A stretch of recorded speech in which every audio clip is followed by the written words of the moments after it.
मंदिर में गया दिया जलाने और हो गया लापता।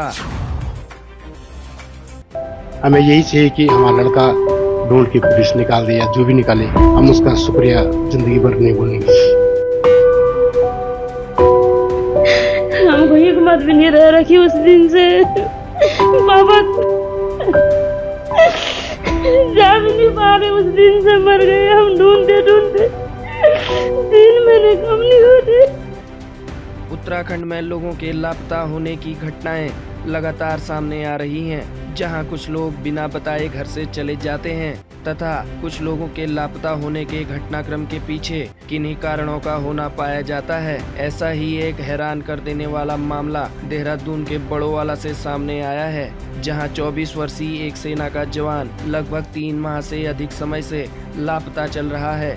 प्राप्त जानकारी के अनुसार मूल रूप से चमोली जिले के चौरी नंदानगर के रहने वाले आशीष नेगी सेना में कार्यरत हैं। वहीं 9 अक्टूबर 2024 को घर से गए आशीष की आखिरी लोकेशन दिल्ली में मिलने की सूचना के बाद परिजन खोजबीन के लिए दिल्ली पहुंचे, लेकिन युवक का वहां भी कोई पता नहीं चल पाया है। आशीष के परिजनों का रो रो कर बुरा हाल है, जहां उन्होंने कहा कि हम दिल्ली से लेकर उड़ीसा तक अपने बेटे की खोजबीन कर चुके हैं, लेकिन अब तक उसका कोई पता नहीं चल पा रहा है। करीब मैंने कहा बेटा तू दिया बत्ती कर, तो सीधा गया। वो हाथ मुंह धो के बत्ती बालते बालते झट बाहर आ गया। मैं सोच रही कि बाहर पे होगा, तभी थोड़ा देखा बाहर पे तो वहाँ पे नहीं था। सारी जगह ढूंढने गए, कहीं नहीं मिला।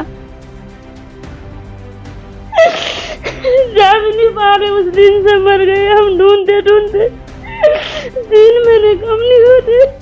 मामला एक्चुअली ये मेरा लड़का उड़ीसा में पोस्टिंग था रिकॉर्ड ऑफिस में, और वो वहाँ से 6 तारीख को छुट्टी आया और हम यहाँ देहरादून शिवराजनगर में थे। और वो करीब 7 तारीख को करीब 9 बजे वो यहाँ घर पहुँचा, और 8 तारीख को भी हमारे साथ था और 9 तारीख भी हमारे साथ था। 9 तारीख शाम को करीब 7 बजे वो घर से लापता है, और उसके बाद अभी तक उसकी कोई तलाशी नहीं हो पाई। तो 9 तारीख को जब वो घर से गया, उसके बाद हम यहाँ से पुलिस चौकी ISBT में गए। वहाँ हमने उसकी रिपोर्ट दर्ज करवाई। उसके बाद थाना पटेल नगर में उसकी FIR दर्ज करवाई।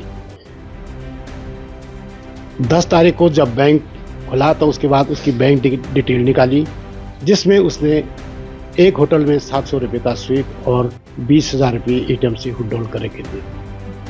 उसके बाद 11 तारीख को मैं दिल्ली गया, तो काफ़ी कोशिश करने के बाद मैंने उस बैंक के ATM का पता किया जहां उसने 20,000 रुपये निकाले, और उस बैंक के ATM की फुटेज के आधार पर मैंने उसकी फुटेज को पता करते करते जिस होटल में वो रुका है 3 घंटे 4 घंटे करीब उस होटल का पता किया। उस होटल में वो 3:30 बजे से लेकर लगभग 8 बजे करीब रहा, और 8 बजे उसने उस होटल को वो कर दिया, छोड़ दिया। और उसकी फुटेज करते करते वो दिल्ली महिपालपुर चौक तक उसकी फुटेज दिखी गई, और महिपालपुर चौक में उस दिन लाइट खराब होने के कारण उसकी फुटेज नहीं देख पाया, और वहाँ पर से वो महिपालपुर चौक से वो किस साइड गया, कहाँ गया, उसके बाद अभी तक कोई पता नहीं चल पा रहा है। मैं तो यहाँ पुलिस चौकी गया, उसके बाद थाने में गया हूँ।